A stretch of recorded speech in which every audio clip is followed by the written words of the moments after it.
So, this is a Google research paper that came out this month on recommendation systems, and there's one number on it that I think anyone working in e commerce should sit with. When Google changed how it represents items to its recommender, brand new content, stuff with no history at all, got surfaced about 67% more with this implementation. And the bigger point underneath that number is the thesis for this whole video, which is that rich item features can beat raw ID memorization for the cold start problem. And that turns out to be a commerce lesson, even though the paper itself is about YouTube specifically.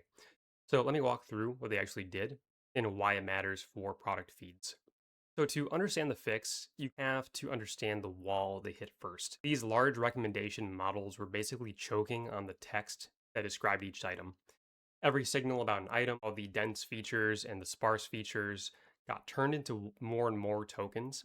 And so the prompt length and the memory and the compute all just grew with the size of the catalog. The bigger the catalog got, the worse the problem got. So here's the actual mechanism, and this is the part worth slowing down on. Normally, you would describe an item to the model in text, something like a string of category codes and then a bunch of attributes, maybe a dozen tokens or so for a single watch item. What Google did instead is collapse all of it into a single embedding they call a soft token, and the model reads the embedding directly. So on the left, you've got the old way, the textualized items spelled out in tokens, and on the right, you've got the new way, one soft token standing in for the whole thing.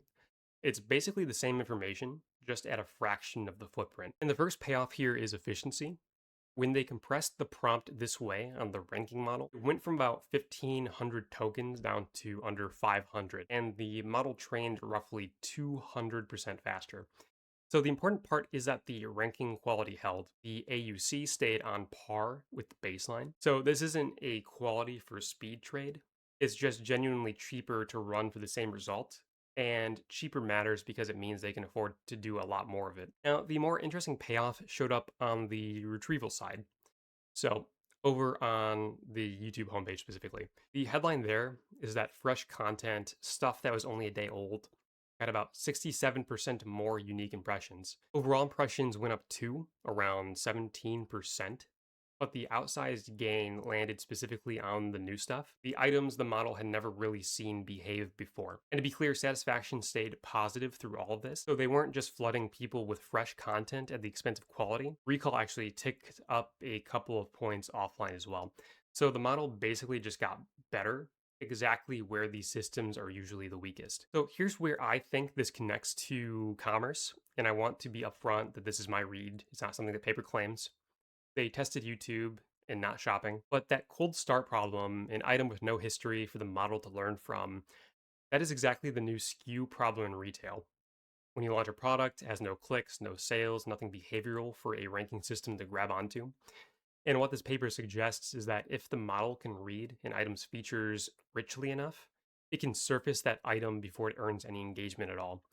The features end up carrying it. And that leads to a pretty concrete move if you're running e-commerce SEO, making the product data complete before the launch and not after it. And by complete, a few specific things. The feed attributes are actually present and parsable, not just submitted and sitting there.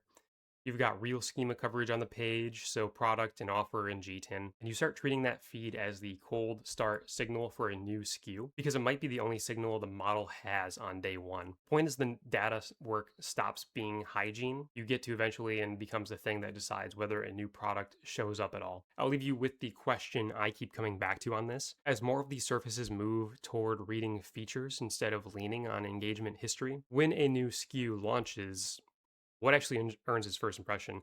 Is it the feed or is it the first 1,000 sales? I don't think that's settled yet, and I'd be curious how you're thinking about it. And that's the paper.